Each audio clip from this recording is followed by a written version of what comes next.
Hello friends, welcome to the class. നമ്മൾ നോക്കാൻ പോകുന്നത് +2ൻ്റെ ബിസിനസ് സ്റ്റഡീസാണ്. ആദ്യത്തെ chapter nature and significance of management.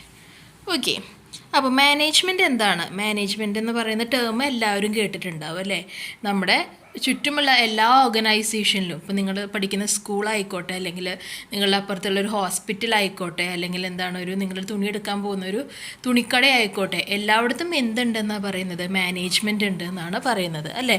നമ്മൾ സ്കൂളിൽ പോകുമ്പോൾ കറക്റ്റ് സമയത്ത് ബെല്ലടിക്കുന്നുണ്ട്, ഓരോ പീരീഡും ടീച്ചേഴ്സ് വരുന്നുണ്ട്, ക്ലാസ് എടുക്കുന്നുണ്ട് അല്ലേ? നിങ്ങളൊരു തുണിക്കടയിൽ പോവുകയാണെങ്കിൽ എങ്ങനെയാണ്? സെക്ഷൻ ബൈ സെക്ഷൻ ആയിട്ട് അവിടെ ഓരോ കാര്യങ്ങളും അറേഞ്ച് ചെയ്തിട്ടുണ്ട്. അപ്പോൾ വലിയ വലിയ കടകളിലൊക്കെ പോകുമ്പോൾ എങ്ങനെയാണ്? ഇപ്പോൾ ലേഡീസിൻ്റെ സെക്ഷൻ ആണെങ്കിൽ വേറെ ഉണ്ടാവും, കിഡ്സിൻ്റെ സെക്ഷൻ ആണെങ്കിൽ വേറെ ഉണ്ടാവും. അല്ല, ഇനി നിങ്ങൾക്ക് ഷർട്ടൊക്കെയാണ് വേണ്ടതെങ്കിൽ അതിന് വേറെ സെക്ഷൻ ഉണ്ടാവും, ബ്രൈഡൽ സെക്ഷൻ വേറെ ഉണ്ടാവും അല്ലേ? അതിൽ ഓരോ സെക്ഷനിലും എങ്ങനെയാണ് അത് മാനേജ് ചെയ്യാൻ വേണ്ടിയിട്ടുള്ള സ്റ്റാഫ് ഉണ്ടാവും അല്ലേ? അപ്പോൾ അവരാണ് നമുക്ക് കാര്യങ്ങൾ പറഞ്ഞു തരുന്നതും ആ ഡ്രസ്സിനെ പറ്റിയിട്ടൊക്കെ നമുക്ക് പറഞ്ഞു തരുന്നതും. അപ്പോൾ അത് തന്നെയാണ് ഇവിടെ പറയുന്നത്, എല്ലായിടത്തും മാനേജ്മെൻറ്റ് ഉണ്ട് എന്നാണ് പറയുന്നത്.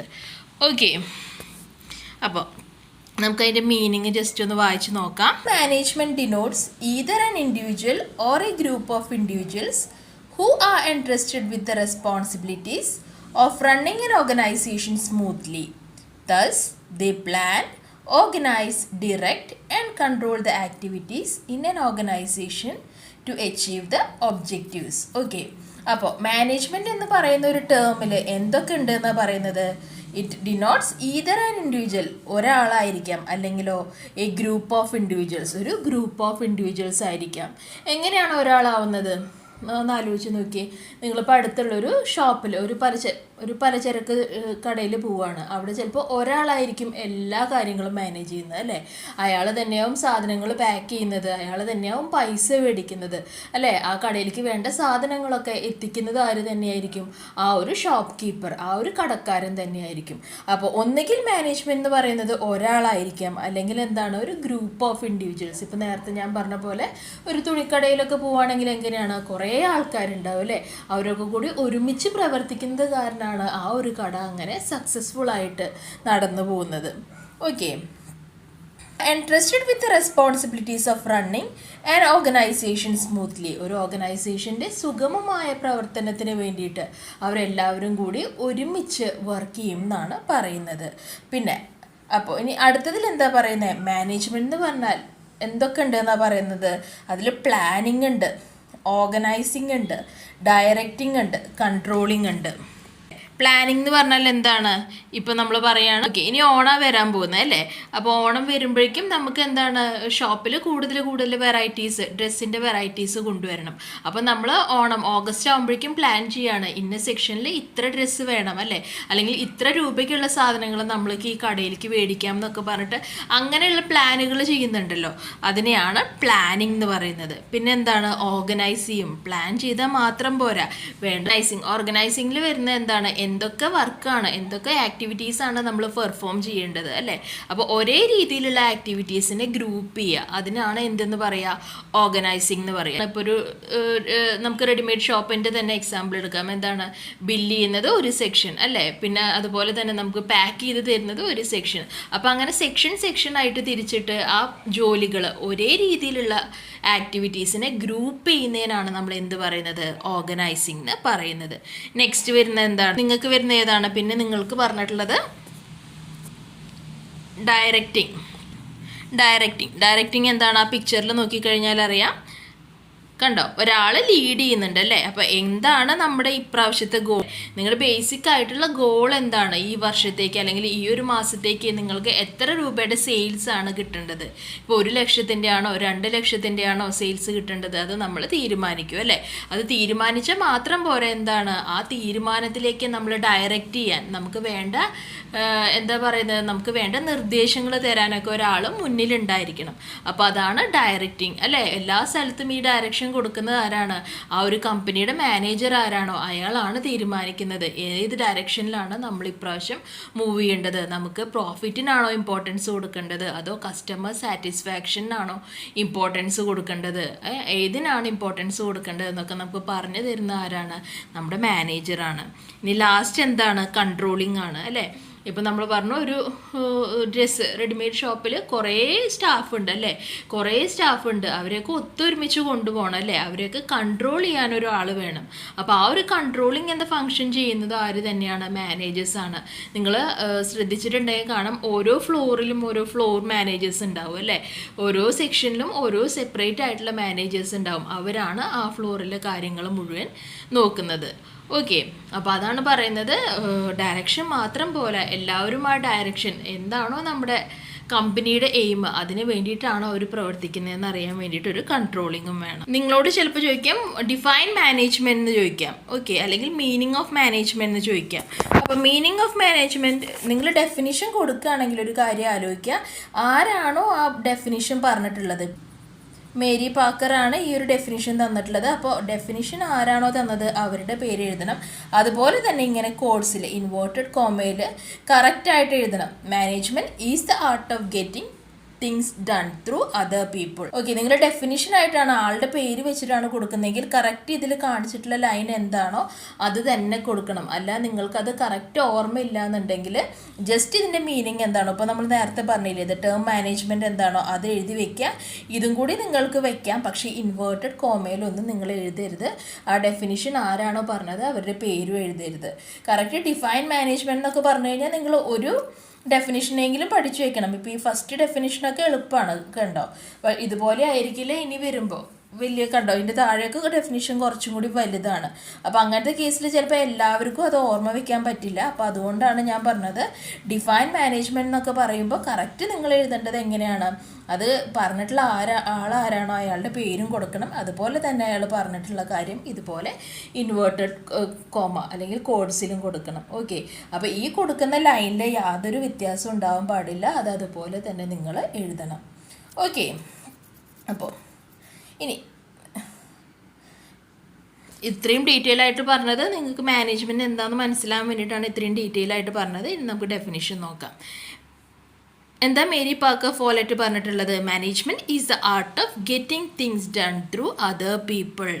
കണ്ടോ, ഒരു ഇതിൽ ഏറ്റവും ഫസ്റ്റ് നിൽക്കുന്ന ആൾ, ലെഫ്റ്റ് സൈഡിൽ ഏറ്റവും ഫസ്റ്റ് നിൽക്കുന്ന ആളാണ് മാനേജർ. അയാളുടെ താഴെ കുറേ ആൾക്കാരുണ്ട്. അപ്പോൾ ഈ പ്ലാനിങ്ങും ഓർഗനൈസിങ്ങും ഡയറക്റ്റിങ്ങും കൺട്രോളിങ്ങും ഒക്കെ ഈ മാനേജർ ഒറ്റയ്ക്കാണോ ചെയ്യുന്നത്? അല്ല, മാനേജറുടെ ഒപ്പം വേറെയുള്ള ആൾക്കാരും അതിന് മാനേജറിനെ ഹെൽപ്പ് ചെയ്യുന്നുണ്ടാവാം അല്ലേ. അപ്പോൾ മാനേജറാണോ എല്ലാ കാര്യങ്ങളും ചെയ്യുന്നത്? ഈ ബഡ്ജറ്റ് പ്രിപ്പയർ ചെയ്യുന്നത് മാനേജറാണോ? സാധനങ്ങൾ മേടിക്കുന്നത് മാനേജറാണോ? അല്ല. അപ്പോൾ അതാണ് പറയുന്നത്, മാനേജർ എന്ന് പറഞ്ഞാൽ എന്താ ചെയ്യേണ്ടത്? ബാക്കിയുള്ളവർക്ക് ആ ഒരു നിർദ്ദേശങ്ങൾ കൊടുത്തിട്ട് അയാൾക്ക് എന്താണോ വേണ്ടത് അല്ലെങ്കിൽ ആ ബിസിനസ്സിന് എന്താണോ വേണ്ടത് ആ കാര്യങ്ങൾ നടത്താണ് ആര് ചെയ്യുന്നത്? മാനേജർ ചെയ്യുന്നത്. Manager gets things done through other people. മറ്റുള്ളവരെ കൊണ്ട് തനിക്ക് എന്താണോ ആവശ്യം അത് ചെയ്യിപ്പിച്ചെടുക്കുന്ന ആളാണ് ആര്? മാനേജർ എന്ന് പറയുന്നത്. ഓക്കെ, അപ്പോൾ അത് പഠിച്ചു വയ്ക്കുക. ഇനി അപ്പം നമുക്ക് ചുരുക്കിയിട്ട് എന്ത് പറയാം? Management therefore may be stated as a process of getting things done with the aim of achieving goals effectively and efficiently. Getting things done അല്ലേ, കാര്യങ്ങൾ ചെയ്തെടുക്കുക അല്ലെങ്കിൽ കാര്യങ്ങൾ നടത്തിയെടുക്കുക. With the aim of achieving goals effectively and efficiently. എന്താണോ നമ്മുടെ goals, നമ്മുടെ aim എന്താണോ, നമ്മുടെ ലക്ഷ്യം എന്താണോ, ആ ലക്ഷ്യത്തിലേക്ക് എത്താൻ വേണ്ടിയിട്ടുള്ള എല്ലാ കാര്യങ്ങളും ഇഫക്റ്റീവായിട്ടും എഫിഷ്യൻ്റായിട്ടും ചെയ്യുന്നതിനാണ് എന്തെന്ന് പറയുക? മാനേജ്മെൻറ്റ് എന്ന് പറയാം. ഓക്കെ, അപ്പോൾ ഇതാണ് അതിൻ്റെ ഡെഫിനിഷനിൽ വരുന്ന കാര്യങ്ങൾ. മാനേജ്മെൻറ്റിൽ പ്രോസസ്സ് വരുന്നുണ്ട്, ഇഫക്റ്റീവ്നെസ്സിന് ഇമ്പോർട്ടൻസ് ഉണ്ട്, അതുപോലെ തന്നെ എഫിഷ്യൻസിക്കും ഇമ്പോർട്ടൻസ് ഉണ്ട്. ഓക്കെ, ആദ്യത്തേൽ എന്താ പറയുന്നത്? മാനേജ്മെൻറ്റ് ഒരു പ്രോസസ്സാണ്. ഓക്കെ, അപ്പോൾ നമ്മൾ ഓൾറെഡി പറഞ്ഞു മാനേജ്മെൻറ്റിൽ ഏതൊക്കെ വരുന്നുണ്ട്? പ്ലാനിങ് വരുന്നുണ്ട്, ഓർഗനൈസിങ് വരുന്നുണ്ട്, സ്റ്റാഫിങ് വരുന്നുണ്ട്, ഡയറക്റ്റിംഗ് വരുന്നുണ്ട്, കൺട്രോളിങ് വരുന്നുണ്ട് അല്ലേ. അപ്പോൾ അങ്ങനെയുള്ള ആക്ടിവിറ്റീസൊക്കെ ഉള്ളത് കൊണ്ട് തന്നെ അതിനെ എന്താ വിളിക്കുന്നത്? അതൊരു പ്രോസസ്സാണ്. അതായത് അതിൽ കുറേ ഫങ്ഷൻസ് അല്ലെങ്കിൽ കുറേ ആക്ടിവിറ്റീസ് ചെയ്യാനുണ്ട് അല്ലേ. ബഡ്ജറ്റ് പ്രിപ്പയർ ചെയ്യണം, എന്തൊക്കെ കാര്യങ്ങളാണോ വേണ്ടത്, ഒരേപോലെയുള്ള വർക്ക് ഓർഗനൈസ് ചെയ്യണം. ആ ഓർഗനൈസ് ചെയ്താൽ മാത്രം പോരാ, ഓരോ വർക്കും ചെയ്യാൻ എത്ര സ്റ്റാഫ് വേണം? 5 സ്റ്റാഫ് വേണോ 10 സ്റ്റാഫ് വേണോ? അത് നമ്മൾ റിക്വയർമെൻ്റ് അനുസരിച്ച് അവിടെ സ്റ്റാഫിനെ വെക്കണം. പിന്നെ സ്റ്റാഫിനെ വെച്ചാൽ മാത്രം മതിയോ? പോരാ. എന്താണ് നമ്മുടെ എയിം അല്ലെങ്കിൽ നമ്മുടെ ലക്ഷ്യം എന്താണോ അതിലേക്ക് കറക്റ്റായിട്ടുള്ള ഡയറക്ഷൻ, ലീഡർഷിപ്പ് നമ്മൾ കൊടുത്തിരിക്കണം. അതുപോലെ തന്നെ എന്താണ് കൺട്രോളിങ്. ഒരു ഓർഗനൈസേഷനിൽ പല ആക്ടിവിറ്റീസും ഉണ്ടാവും അല്ലേ, ഒരു കടയിൽ പല കാര്യങ്ങളും നടക്കുന്നുണ്ടാവും. അപ്പോൾ എല്ലാ കാര്യങ്ങളും നമ്മൾ കൺട്രോൾ ചെയ്ത് കൊണ്ടുപോകണം എന്നാണ് പറയുന്നത്. ഓക്കെ, ഇനി ഇഫക്റ്റീവ്നെസ് എന്ന് പറഞ്ഞാൽ എന്താ? Effectiveness in management means doing the right task, completing the activities and achieving the predefined goals. It is concern with the end result. Okay, അപ്പോൾ ഇഫക്റ്റീവ്നെസ് എന്ന് പറഞ്ഞാൽ ഇത്രയേ ഉള്ളൂ, ശരിയായ കാര്യം ചെയ്യുക, ശരിയായ കാര്യം ചെയ്യുക, അതുപോലെ തന്നെ നമ്മുടെ ലക്ഷ്യങ്ങൾ എന്താണോ അത് നമ്മൾ അച്ചീവ് ചെയ്യുക. അപ്പോൾ ഈ ഇഫക്റ്റീവ്നെസ്സിൽ ഇമ്പോർട്ടൻസിന് കൊടുക്കുന്നത് എന്തിനു മാത്രമാണ്? നമ്മുടെ ഔട്ട്പുട്ട് അല്ലെങ്കിൽ എൻഡ് റിസൾട്ടിന് മാത്രമാണ് ഇമ്പോർട്ടൻസ് കൊടുക്കുന്നത്, ഇഫക്റ്റീവ്നെസ് ഇമ്പോർട്ടൻസ് കൊടുക്കുന്നത്. പക്ഷേ എഫിഷ്യൻസി എന്താണെന്ന് നോക്കിയേ. Efficiency means doing the task correctly, completely and with minimum cost. ഒരു കാര്യം നമ്മളെ ഏൽപ്പിച്ചിട്ടുണ്ടെങ്കിൽ അത് കറക്റ്റായിട്ട് ചെയ്യുക, കംപ്ലീറ്റ് ആയിട്ട് ചെയ്യുക. അത് മാത്രമല്ല ഏറ്റവും കുറവ് കോസ്റ്റിൽ നമ്മളത് കംപ്ലീറ്റ് ചെയ്യാൻ നോക്കുക. അതാണ് എഫിഷ്യൻസി. കണ്ടോ, ഇതാണ് ബീയിങ് എഫിഷ്യൻറ്റും ബീയിങ് ഇഫക്റ്റീവും തമ്മിലുള്ള വ്യത്യാസം. ഓക്കെ, ഈ എക്സാമ്പിൾ നോക്കാം നമുക്ക്. ഒരു കമ്പനി ഇഫക്റ്റീവ്നെസ് എഫിഷ്യൻസി എന്താണെന്ന് മനസ്സിലാക്കാൻ വേണ്ടിയിട്ടാണ്. അപ്പോൾ മാനേജറിന് ഒരു 5000 യൂണിറ്റ് പ്രൊഡ്യൂസ് ചെയ്യണം അല്ലേ. അപ്പോൾ 5000 യൂണിറ്റ് അയാൾ പ്രൊഡ്യൂസ് ചെയ്യുന്നുണ്ട്, പക്ഷേ പ്രൊഡക്ഷൻ കോസ്റ്റ് ഒക്കെ വളരെ കൂടുതലാണ്. അതായത് ലേബർ ചാർജസ് കൂടുതൽ കൊടുക്കേണ്ടി വന്നു, ഇലക്ട്രിസിറ്റി കറണ്ട് ചാർജ് കൂടുതൽ കൊടുക്കേണ്ടി വന്നു, മെറ്റീരിയൽ കോസ്റ്റ് അയാൾ കൂടുതൽ കൊടുത്തു. അപ്പോൾ അങ്ങനെ വളരെയധികം ചിലവ് കൂടിയിട്ടാണ് അയാൾ 5000 യൂണിറ്റ് പ്രൊഡ്യൂസ് ചെയ്യുന്നത്. അപ്പോൾ ഈ കേസിൽ നമുക്ക് എന്ത് പറയാം? ആ മാനേജർ ഇഫക്റ്റീവാണ് എന്ന് പറയാം അല്ലേ. 5000 യൂണിറ്റ് പ്രൊഡ്യൂസ് ചെയ്യണം, അത് അയാൾ ഇഫക്റ്റീവായിട്ട് അത് പ്രൊഡ്യൂസ് ചെയ്തു. അയാൾ ഔട്ട്പുട്ടിന് ഇമ്പോർട്ടൻസ് കൊടുത്തിട്ട് അത് പ്രൊഡ്യൂസ് ചെയ്തു. പക്ഷേ അയാൾ എഫിഷ്യൻ്റ് ആണോ? അയാൾ കോസ്റ്റ് കുറച്ചോ? ഇല്ല. അപ്പോൾ അയാൾ എഫിഷ്യൻ്റ് അല്ല എന്ന് പറയാം. അപ്പോൾ ഈ കേസിൽ 5000 യൂണിറ്റ് അയാൾ പ്രൊഡ്യൂസ് ചെയ്തു, അയാൾ ഇഫക്റ്റീവാണ്, പക്ഷേ എഫിഷ്യൻ്റ് അല്ല എന്ന് പറയാം. പക്ഷേ ഇനി ഓൺ ദ അതർ ഹാൻഡ് ഇനിയിപ്പോൾ മാനേജർ എന്താ ചെയ്യുന്നത്? മാനേജർ ഈ ഗുഡ്സൊക്കെ പ്രൊഡ്യൂസ് ചെയ്യാൻ നോക്കുന്നുണ്ട്. ഈ 5000 യൂണിറ്റ് ഗുഡ്സ് പ്രൊഡ്യൂസ് ചെയ്യാൻ നോക്കുന്നുണ്ട്. അയാൾ കോസ്റ്റ് പരമാവധി കുറയ്ക്കുന്നുണ്ട്. പക്ഷേ അയാൾക്ക് 5000 യൂണിറ്റ് പ്രൊഡ്യൂസ് ചെയ്യാൻ പറ്റിയില്ല. എത്ര യൂണിറ്റേ പ്രൊഡ്യൂസ് ചെയ്യാൻ പറ്റുള്ളൂ? ഒരു 4000 അല്ലെങ്കിൽ 4500 പറ്റുള്ളൂ. അപ്പോൾ അങ്ങനത്തെ കേസിൽ നമുക്ക് എന്ത് പറയാം? മാനേജർ എഫിഷ്യൻ്റ് ആണ് അല്ലേ, കോസ്റ്റ് കുറയ്ക്കാൻ നോക്കി. പക്ഷെ നമുക്ക് ശരിക്കും എത്ര ആവശ്യമുണ്ടായിരുന്നു? 5000 യൂണിറ്റ് ആവശ്യമുണ്ടായിരുന്നു. പക്ഷേ അയാൾക്ക് ആ ഒരു പ്രൊഡക്ഷൻ ലെവലിലേക്ക് എത്താൻ പറ്റിയില്ല. അപ്പോൾ ഈ കേസിൽ നമുക്ക് എന്ത് പറയാം? അയാൾ എഫിഷ്യൻ്റ് ആണ്, പക്ഷേ എഫക്റ്റീവ് അല്ല എന്ന് പറയാം. ഓക്കെ, കാര്യം ആലോചിച്ചാൽ മതി. ഇഫക്റ്റീവ് ആണെന്ന് പറയുന്നതിൽ എൻഡ് റിസൾട്ട്, ഇപ്പോൾ ഈ എക്സാമ്പിൾ പ്രകാരം 5000 യൂണിറ്റിനാണ് ഇമ്പോർട്ടൻസ് കൊടുക്കുന്നത്, എൻഡ് പ്രോഡക്റ്റിനാണ്, എൻഡ് റിസൾട്ടിനാണ് ഇമ്പോർട്ടൻസ് കൊടുക്കുന്നത്. എഫിഷ്യൻസിയിൽ എന്താണ്? ആ എൻഡ് പ്രോഡക്റ്റിന് ഇമ്പോർട്ടൻസ് ഉണ്ട്, പക്ഷെ അതിനും കൂടുതൽ എന്താണ്? കോസ്റ്റ് മിനിമൈസേഷൻ ആണ് അല്ലേ. മിനിമം കോസ്റ്റിൽ കാര്യങ്ങൾ ചെയ്തെടുക്കുക എന്നുള്ളതാണ് എഫിഷ്യൻസി എന്ന് പറയുന്നത്. അപ്പോൾ ഒരു മാനേജർ എന്തായിരിക്കണം? എഫിഷ്യൻറ്റ് മാത്രമായാൽ മതിയോ? അല്ല, എഫിഷ്യൻറ്റും ആവണം, ഇഫക്റ്റീവും ആവണം. എന്നാൽ മാത്രമേ അയാൾക്ക് കാര്യങ്ങൾ നടത്തിക്കൊണ്ടുപോകാൻ പറ്റുള്ളൂ. ഓക്കെ, ഇനി അപ്പോൾ അതാണ് ഇഫക്റ്റീവ്നെസ്സും എഫിഷ്യൻസിയും തമ്മിലുള്ള വ്യത്യാസം. അടുത്ത് പറയുന്നത് ക്യാരക്ടറിസ്റ്റിക്സ് ഓഫ് മാനേജ്മെൻ്റ് ആണ്. എന്തൊക്കെയാണ് മാനേജ്മെൻറ്റ് ഫീച്ചേഴ്സ് എന്ന് പറയുന്നത്? നമ്മളിപ്പോൾ പറഞ്ഞ കാര്യങ്ങളൊക്കെ തന്നെയാണ് ഇവിടെ ബോക്സിൽ കൊടുത്തിട്ടുണ്ട്. ഗോൾ ഓറിയൻറ്റഡ് പ്രോസസ്സ് അല്ലേ. ഗോൾ ഓറിയൻറ്റഡ് പ്രോസസ്സ് എന്ന് പറഞ്ഞാൽ എന്താ? ഓരോ കമ്പനിക്കും അതിൻ്റേതായിട്ടുള്ള വീക്ഷണങ്ങളും അതിൻ്റേതായിട്ടുള്ള എയിംസും ഉണ്ടാവും അല്ലേ. അപ്പോൾ ആദ്യത്തെ വർഷം പുതിയൊരു കമ്പനി ആണെങ്കിൽ എന്താണ് അവർ ആദ്യത്തെ വർഷം ഇമ്പോർട്ടൻസ് കൊടുക്കുന്നത്? കസ്റ്റമേഴ്സിനെ ഉണ്ടാക്കിയെടുക്കുക അല്ലേ. അവരുടെ ബ്രാൻഡ് കുറച്ചും എല്ലാവരുടെ അടുത്തും പോപ്പുലറൈസ് ചെയ്യുക. ഇങ്ങനെ ഒരു പ്രോഡക്റ്റ് മാർക്കറ്റിലുണ്ട് എന്ന് പറഞ്ഞിട്ട് എല്ലാവരുടെ അടുത്തും അത് എത്തിക്കുക. അതിനൊക്കെയാണ് ഇമ്പോർട്ടൻസ് കൊടുക്കുക. അപ്പോൾ അതാണ് ഇവിടെ പറയുന്നത് management aims at achieving certain organisational goal. These should be stated in simple and clear terms. എന്താണോ നമ്മുടെ ഗോള്, ഇപ്പോൾ 100 പ്രോഡക്ട്സ് വിൽക്കുകയാണ് നിങ്ങളുടെ ഗോളെങ്കിൽ അത് അവിടെ വർക്ക് ചെയ്യുന്ന ആൾക്കാരോട് നമ്മൾ ക്ലിയർ ആയിട്ട് കമ്മ്യൂണിക്കേറ്റ് ചെയ്തിരിക്കണം. അപ്പോൾ അതാണ് പറയുന്നത് ക്ലിയർ ആയിട്ട് നമ്മുടെ ഗോൾസ് നമ്മൾ സെറ്റപ്പ് ചെയ്യണം. ഓക്കെ, ഇനി മാനേജ്മെൻറ്റ് ഈസ് ഓൾ പെർവേസീവ് എന്ന് പറഞ്ഞാൽ എന്താ? വൈഡ് സ്പ്രെഡ്, എല്ലായിടത്തും നമുക്ക് കാണാൻ സാധിക്കുന്ന ഒരു കാര്യമാണ് എന്ത്?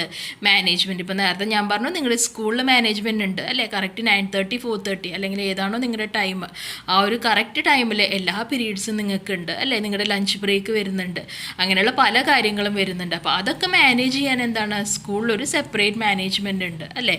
അതുപോലെ തന്നെ ഇനി എന്താ? സ്കൂളിലുണ്ട് അതുപോലെ തന്നെ എങ്ങനെയാണ്? ഇന്ത്യയിലൊരു കമ്പനി ഉണ്ടെങ്കിൽ അവിടെയും മാനേജ്മെൻറ്റ് ഉണ്ട്, USA കമ്പനി ഉണ്ടെങ്കിൽ അവിടെ എന്ത് തന്നെയാണ്, അവിടെയും ഇതേപോലെ മാനേജ്മെൻറ്റ് നടക്കുന്നുണ്ട്. അപ്പോൾ മാനേജ്മെൻറ്റ് എന്ന് പറയുന്നത് ഒരു സ്ഥലത്ത് മാത്രമല്ല, എല്ലായിടത്തും ഉള്ളതാണ്. ഇറ്റ് ഈസ് പെർവേസീവ് അല്ലെങ്കിൽ വൈഡ് സ്പ്രെഡ് എന്ന് പറയാം. ഓക്കെ, നെക്സ്റ്റ് പറയുന്നത് എന്താ, management is multi dimensional. Management ഒരു കോംപ്ലക്സ് ആക്ടിവിറ്റിയാണ്, അതിന് പല ഡയമെൻഷൻസും ഉണ്ട്, അതായത് അതിൽ പല കാര്യങ്ങളും ഇൻക്ലൂഡഡ് ആണ്. ആദ്യം എന്താ പറയുന്നത്, മാനേജ്മെൻറ്റ് ഓഫ് വർക്ക്. അപ്പോൾ എല്ലാ ഓർഗനൈസേഷനിലും there will be certain kind of work, അല്ലേ, എന്തെങ്കിലും ഒരു രീതിയിലുള്ള വർക്ക് അവിടെ നടക്കുന്നുണ്ടാവും. ഹോസ്പിറ്റലുകളാണെങ്കിൽ എന്താണ്, അതിൻ്റേതായ വർക്ക് ഉണ്ടാവും. ഇനി ഒരു ഗുഡ്സ് പ്രൊഡ്യൂസ് ചെയ്യുന്ന ഒരു സ്ഥലമാണെങ്കിൽ, അല്ലെങ്കിൽ ഒരു ഹോട്ടലാണെങ്കിൽ എന്താണ്, അതിൻ്റേതായിട്ടുള്ള വർക്ക് ഉണ്ടാവും. അപ്പോൾ എല്ലാ ആക്ടിവിറ്റീസിൻ്റെയും അല്ലെങ്കിൽ എല്ലാ ഓർഗനൈസേഷനിലും എന്താണോ അവിടെ ചെയ്യുന്ന ജോലി, അതിനനുസരിച്ചുള്ളൊരു മാനേജ്മെൻറ്റ് അവിടെ ഉണ്ടായിരിക്കും. ഓക്കെ, നെക്സ്റ്റ് പറയുന്നത് എന്താ, നെക്സ്റ്റ് പറയുന്നത് മാനേജ്മെൻറ്റ് ഓഫ് പീപ്പിളാണ്. ഓക്കെ, ഇപ്പോൾ നമ്മൾ പറഞ്ഞു പല വർക്കും ഉണ്ടാവും എന്ന് പറഞ്ഞു. വർക്ക് മാത്രമാണോ ഉണ്ടാവുക? അല്ല, ഓരോ വർക്കും ചെയ്യാൻ വേണ്ടി അതിൻ്റേതായിട്ടുള്ള ആൾക്കാരും അവിടെ ഉണ്ടാവും, അല്ലേ. അപ്പോൾ ഹ്യൂമൻ റിസോഴ്സസ്, അപ്പോൾ ആ വർക്ക് ചെയ്യുന്ന ആൾക്കാരെന്ന് പറഞ്ഞാൽ അതിനെയാണ് ഹ്യൂമൻ റിസോഴ്സസ് എന്ന് പറയുക. ഹ്യൂമൻ റിസോഴ്സസ് ആണ് ഒരു ഓർഗനൈസേഷൻ്റെ ഏറ്റവും വാല്യൂബിൾ ആയിട്ടുള്ള അസറ്റ്, ഏറ്റവും ഇമ്പോർട്ടൻ്റ് ആയിട്ടുള്ള അസറ്റ്സ്. ഓക്കെ, കാരണം എന്താണ്, ഒരു മാനേജർ തൻ്റെ എല്ലാ കാര്യങ്ങളും നടത്തിയെടുക്കുന്നത് അയാളുടെ ജോലിക്കാരിലൂടെയാണ്, അല്ലേ. അപ്പോൾ ജോലിക്കാർ എത്രത്തോളം എഫിഷ്യൻ്റ് ആണ്, അവർ എത്രത്തോളം നന്നായി വർക്ക് ചെയ്യുന്നു, അതിനനുസരിച്ച് ആ കമ്പനിക്കും പുരോഗതി ഉണ്ടാവും. അപ്പോൾ അതിലെന്തൊക്കെ വരുന്നുണ്ട്, it implies dealing with employees as individuals and dealing with individuals as A group. അപ്പോൾ ഓരോ എംപ്ലോയിനെയും ഓരോ സെപ്പറേറ്റ് ഇൻഡിവിജ്വലായിട്ട് നമ്മൾ കാണണം, അല്ലേ. അവരുടെ ആവശ്യങ്ങൾ എന്താണോ അത് നമ്മൾ മനസ്സിലാക്കണം. അതുപോലെ എന്തും വേണം, ഓരോ ഇൻഡിവിജ്വലിനെ അല്ലെങ്കിൽ എല്ലാ എന്താ പറയുക, ഓരോ സെക്ഷൻ ഉണ്ടാവും, അല്ലേ. ഇപ്പോൾ പർച്ചേസ് ഡിപ്പാർട്ട്മെൻറ്റ് ഉണ്ടാവും, സെയിൽസ് ഡിപ്പാർട്ട്മെൻറ്റ് ഉണ്ടാവും. അപ്പോൾ അവരെ ഒരു ഗ്രൂപ്പായിട്ട് കളക്റ്റീവായിട്ട് അവർക്ക് ഒരേ എയിമാണ്, അല്ലേ. Dealing individuals S A group, അവരെ ഒരു സെപ്പറേറ്റ് ഗ്രൂപ്പ്, അവരെ ഒരു ഗ്രൂപ്പായിട്ടും നമുക്ക് കൺസിഡർ ചെയ്യാൻ പറ്റണം എന്നാണ് പറയുന്നത്. അപ്പോൾ ഇത്രയേ ഉള്ളൂ മാനേജ്മെൻറ്റ് ഓഫ് പീപ്പിൾ പറയുന്നത്. Human resources are the most important assets of an organisation. ഒരു ഓർഗനൈസേഷൻ്റെ ഏറ്റവും ഇമ്പോർട്ടൻ്റ് ആയിട്ടുള്ള അസറ്റ് എന്ന് പറഞ്ഞാൽ ആരാണ്, അത് ഈ പീപ്പിളാണ് അല്ലെങ്കിൽ ഹ്യൂമൻ റിസോഴ്സസ് ആണ്. ഇനി ലാസ്റ്റ് വൺ വരുന്നത് എന്താണ്, മാനേജ്മെൻറ്റ് ഓഫ് ഓപ്പറേഷൻസ് ആണ്. ഓപ്പറേഷൻസിൽ പറയുന്നത് എന്താ, management of operation refers to the production process which transform input into the desired output. നമ്മുടെ ഇൻപുട്സ് ഡിസൈഡ് ഔട്ട്പുട്ടായിട്ട് കൺവേർട്ട് ചെയ്യുക, അതിനെയാണ് എന്തെന്ന് പറയുന്നത്, ഓപ്പറേഷൻ എന്ന് പറയുന്നത്. ഇപ്പോൾ ഒരു എക്സാമ്പിൾ എടുക്കുകയാണെങ്കിൽ എന്താണ്, ഒരു ബ്രെഡ് ഉണ്ടാക്കുന്ന ഒരു ഫാക്ടറി ആയിക്കോട്ടെ, അല്ലെങ്കിൽ ഒരു ബിസ്ക്കറ്റ് ഉണ്ടാക്കുന്ന ഫാക്ടറി ആയിക്കോട്ടെ, എന്തൊക്കെയാണ് അതിൻ്റെ ഇൻപുട്ട് വരുന്നത്, അതിനാവശ്യമായിട്ടുള്ള ഫ്ലോർ അല്ലെങ്കിൽ മൈദ വരുന്നുണ്ടാവും, അതിനാവശ്യമായിട്ടുള്ള ഷുഗർ വരുന്നുണ്ടാവും, അല്ലേ, അതിനാവശ്യമായിട്ടുള്ള ഓയിൽ വരുന്നുണ്ടാവും. അപ്പോൾ ഇതിനൊക്കെയാണ് നമ്മൾ എന്ത് പറയുക, അതിനൊക്കെയാണ് നമ്മൾ ഇൻപുട്ട് എന്ന് പറയുക. ഇനി ലാസ്റ്റ് വരുന്ന എന്താണ്, നമുക്ക് ആവശ്യമായിട്ടുള്ള ഔട്ട്പുട്ട് എന്താണ്, ബ്രെഡ് അല്ലെങ്കിൽ എന്താ വേണ്ടത്, ബിസ്ക്കറ്റാണ് നമ്മുടെ ഔട്ട്പുട്ട്. അപ്പോൾ ഈ ഓർഗനൈസേഷൻ്റെ ഓപ്പറേഷൻസ് എന്താണോ അതിനെയൊക്കെ മാനേജ് ചെയ്തിട്ട് നമുക്ക് എന്താണോ നമുക്ക് വേണ്ട ഔട്ട്പുട്ട് അത് ഉണ്ടാക്കിയെടുക്കുന്നത് ആര് തന്നെയാണ്, ഈ മാനേജ്മെൻറ്റ് തന്നെയാണ്. ഓക്കെ, ഇനി നെക്സ്റ്റ് പറയുന്നത് എന്താ, management is A continuous process. Management ഒരു എന്താണ്, നിർത്താതെയുള്ളൊരു പ്രോസസ്സാണ്, അല്ലേ. നെവർ എൻഡിങ് പ്രോസസ്സാണ് അല്ലെങ്കിൽ ഫങ്ഷനാണ് എന്ന് പറയാം. It identify problem constantly and takes appropriate actions. എന്തെങ്കിലും പ്രോബ്ലംസ് ഉണ്ടോ നമ്മുടെ ഓർഗനൈസേഷനിൽ, അത് ഐഡൻറ്റിഫൈ ചെയ്തിട്ട് അതിനനുസരിച്ചുള്ള ആക്ഷൻസ് എടുക്കുന്നത് ആരാണ്, മാനേജ്മെൻ്റ് ആണ് എന്നാണ് പറയുന്നത്. പിന്നെ നമ്മൾ നേരത്തെ എന്ത് പറഞ്ഞു, മാനേജ്മെൻറ്റ് എന്തൊക്കെ ഉണ്ട്, പ്ലാനിങ്, ഓർഗനൈസിങ്, സ്റ്റാഫിങ്, ഡിറക്റ്റിംഗ് ഒക്കെ വരുന്നുണ്ട് എന്ന് പറഞ്ഞു. അപ്പോൾ ഇതൊക്കെ വരുന്നതുകൊണ്ട് തന്നെ എന്താണ്, അതൊരു സർക്കിളായിട്ട്, കണ്ടോ ഈ പിക്ചറിൽ കാണുന്ന പോലെ ഒരു സർക്കിളായിട്ട് അതിങ്ങനെ നടന്നുകൊണ്ടേയിരിക്കും. അതിനൊരു എന്താ പറയുക, അതൊരു കണ്ടിന്യൂസ് പ്രോസസ്സാണ്, അതിന് എൻഡില്ല, അതിന് അവസാനമില്ല എന്നാണ് പറയുന്നത്. ഇനി management is A group activity. പല ആൾക്കാരും ഇൻവോൾവ് ആണ്, അല്ലെങ്കിൽ പല ഡിപ്പാർട്ട്മെൻറ്റും ഒരു മാനേജ്മെൻറ്റിൽ ഒരു ഓർഗനൈസേഷനിൽ ഇൻവോൾവ് ആണ്, അല്ലേ.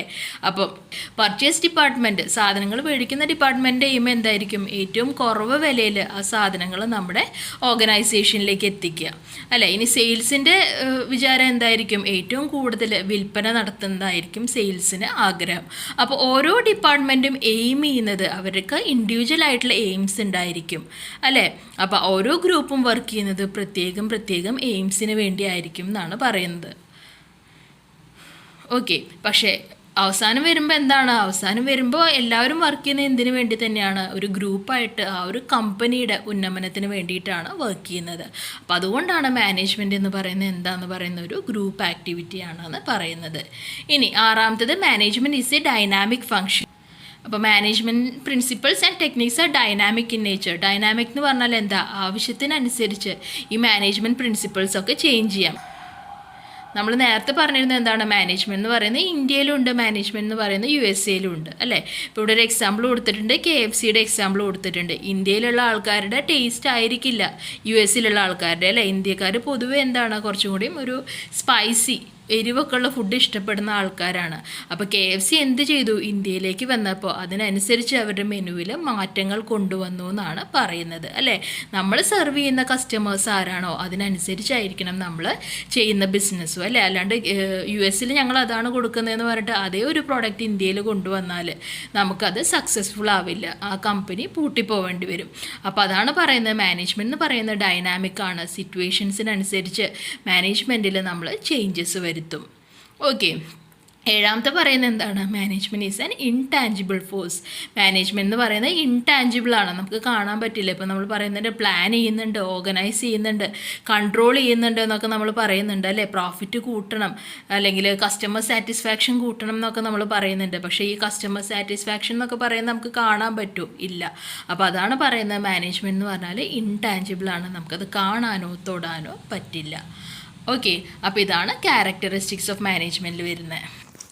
ഓക്കെ, അപ്പോൾ അത്രയാണ് ക്യാരക്ടറിസ്റ്റിക്സ് അല്ലെങ്കിൽ ഫീച്ചേഴ്സ് ഓഫ് മാനേജ്മെൻറ്റ് വരുന്നത്. മനസ്സിലായോ? ഓക്കെ, അപ്പോൾ ഒന്നുകൂടി ജസ്റ്റ് പോയിൻറ്റ്സ് മാത്രം പറഞ്ഞു പോവാം. ആദ്യത്തെ എന്താണ്, ഗോൾ ഓറിയൻറ്റഡ് പ്രോസസ്സ് അല്ലേ. നമുക്കറിയാം ഏതൊരു ബിസിനസ്സും തുടങ്ങുന്നത് എന്താണ്, എന്തെങ്കിലും ഒരു ഗോൾ വെച്ചിട്ടാണ് അല്ലേ. നമ്മൾ എന്തെങ്കിലും ഒരു കാര്യം ചെയ്യുന്നത് എന്താണ്, നമുക്കൊരു ലക്ഷ്യമുണ്ട്. അപ്പോൾ അങ്ങനെ മനസ്സിലാക്കി വയ്ക്കുക. ഓക്കെ, കണക്ട് ചെയ്ത് പഠിക്കുക. അപ്പോൾ നിങ്ങൾക്ക് എക്സാമിന് എഴുതുമ്പോൾ എളുപ്പമാവും. ഓക്കെ, ഇനി പോയിന്റ്സ് ജസ്റ്റ് ഒന്ന് കണക്ട് ചെയ്ത് പഠിക്കാം.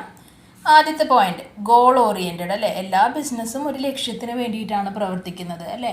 എന്തെങ്കിലും ഒരു കാര്യം ഇപ്പോൾ 5 ലക്ഷം പ്രോഫിറ്റ് ഉണ്ടാക്കുക, അല്ലെങ്കിൽ 10 ലക്ഷം പ്രോഫിറ്റ് ഉണ്ടാക്കുക, അല്ലെങ്കിൽ 2024 ആകുമ്പോഴേക്കും അവർക്ക് ഇന്ത്യയിലും US ഒക്കെ ബിസിനസ് സ്ഥാപിക്കുക, അങ്ങനെ പല ഗോൾസും ഉണ്ടായിരിക്കും. അപ്പോൾ അതാണ് ആദ്യത്തെ പോയിന്റ് വരുന്നത്. എല്ലാ ബിസിനസ്സിനും ഗോളുണ്ട്, അതുകൊണ്ട് തന്നെ മാനേജ്മെൻറ്റ് ഗോൾ ഓറിയൻറ്റഡ് ആണ്. ഇനി രണ്ടാമത്തെ പോയിന്റ് ഏതിൽ നിന്ന് തന്നെ പറയാം, നമുക്ക് ആദ്യത്തെ പോയിന്റിൽ നിന്ന് തന്നെ പറയാം അല്ലേ. ഞാൻ പറഞ്ഞു ചിലപ്പോൾ ബിസിനസ് എന്താണ് ഇന്ത്യയിലും US ഒക്കെ ഉണ്ടാവും. അപ്പോൾ അത് തന്നെയാണ് പറയുന്നത്, അത് പെർവാസീവ് മാനേജ്മെൻറ്റ് എന്ന് പറയുന്നത് പെർവാസീവ് ആണെന്ന് പറയാം അല്ലേ. ഒരു സ്ഥലത്ത് മാത്രമല്ല പല സ്ഥലത്തും, അല്ലെങ്കിൽ ഈ ലോകത്ത് ഒട്ടാകെ പരന്നു കിടക്കുന്ന ഒരു ഫീൽഡാണ് എന്തെന്ന് പറയുന്നത്, മാനേജ്മെൻറ്റ് എന്ന് പറയുന്നത്. ഇനി മൂന്നാമത്തെ പോയിന്റ് എന്താ, നമ്മൾ പറഞ്ഞു ഈ ലോകത്ത് എല്ലായിടത്തും എന്തുണ്ട് എന്ന് പറഞ്ഞു, ലോകത്ത് എല്ലായിടത്തും മാനേജ്മെൻറ്റ് ഉണ്ട് എന്ന് പറഞ്ഞു. അപ്പോൾ പല സ്ഥലത്തും ആൾക്കാരും എങ്ങനെയാണ്, പല രീതിയിലാണ് അല്ലേ. അപ്പോൾ ആൾക്കാർ പല രീതിയിലായതുകൊണ്ട് തന്നെ ബിസിനസ് അല്ലെങ്കിൽ മാനേജ്മെൻറ്റും എങ്ങനെ തന്നെ ആവണം, ഡൈനാമിക് ആയിരിക്കണം.